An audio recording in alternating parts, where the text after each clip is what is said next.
नमस्कार, मेरा नाम हिमांशु धवन और आज इस सोराइसिस के टॉपिक के ऊपर मैं वीडियो बनाने जा रहा हूं जिसमें मैं आपको कुछ फ्रूट्स बताने जा रहा हूं जो आपके सोराइसिस को हील भी करते हैं। तो सिंपली ध्यान से सुनना और चीज़ों को समझने की कोशिश करना कि कोई भी फ्रूट के खुद के अपने मोटिव्स होते हैं कि वो आपको क्या दे सकता है।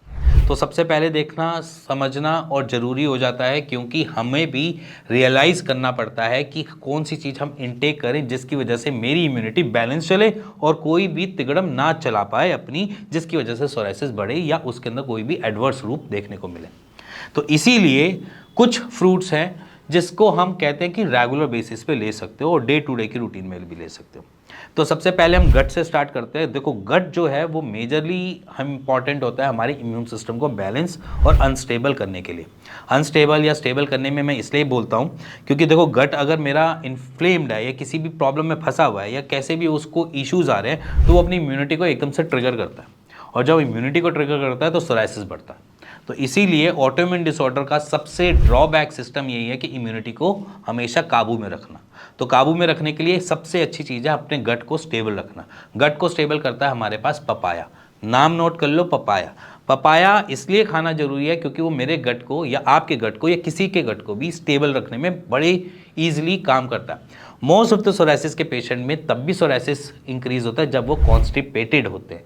तो अगर कॉन्स्टिपेशन को हटाना है तो पपाया का रोज इंटेक करो जिसकी वजह से गट हमेशा स्टेबल बना रहे और आपके सोराइसिस में बढ़ने के चांसेस कम हो जाए।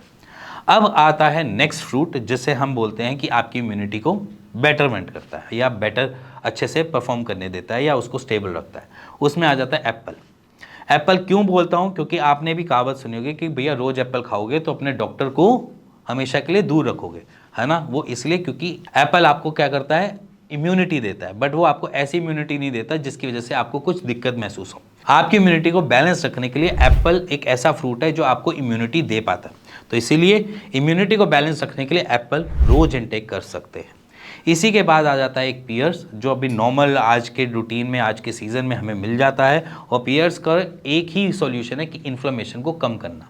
तो पियर्स क्या करेगा, आपके इन्फ्लेमेशन को कम करेगा।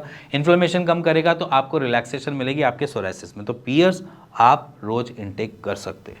इसी के बाद एक और फ्रूट है जो हम कहते हैं बनाना।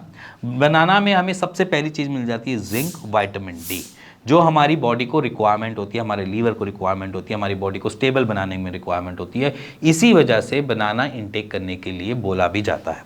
और इसी के साथ बनाना के साथ आपको गट रिलैक्सेशन की भी एक और प्रॉपर्टी मिल जाती है जिसकी वजह से बनाना एक सुपर फ्रूट में पहुंच जाता है जो सोराइसिस को हीलिंग में भी हेल्प करता है और साथ में आपके गट को भी हेल्प करता है।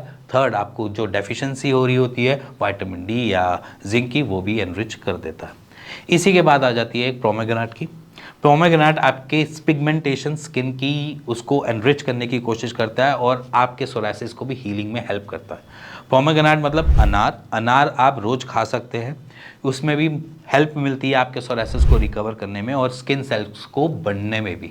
क्यों, बाय चांस अगर मान के चलो आपकी इम्यूनिटी हाइपर एक्टिवली काम भी कर रही है तो आपकी स्किन डेड हो रही है बट आपके नए सेल को बनाने के लिए पोमेग्रेनेट काम कर जाता है। तो इसीलिए ये कुछ 5 फ्रूट रोज इंटेक कर सकते हो और अपने सोराइसिस को कंट्रोल कर सकते हो। तो कंट्रोल करना इजी है। अगर आप कोई भी फ्रूट ऐसा ले रहे हो, इंटेक कर रहे हो, तो वहाँ पर इनको इंटेक कर सकते हो। जैसे बहुत सारे और भी फ्रूट्स हैं, जैसे डिहाइड्रेशन के लिए बचना है तो वाटरमेलन ले लो या नारियल पानी पी लो, ये भी आप इंटेक कर सकते हो डे टू डे की। बट इन फ्रूट्स को दिन में एक बारी कोई ना कोई एक फ्रूट आप इंटेक करो जिससे आपके सोराइसिस कंट्रोल रहे। इसी के साथ मिलेंगे नेक्स्ट वीडियो के लिए, तब तक good bye and take care.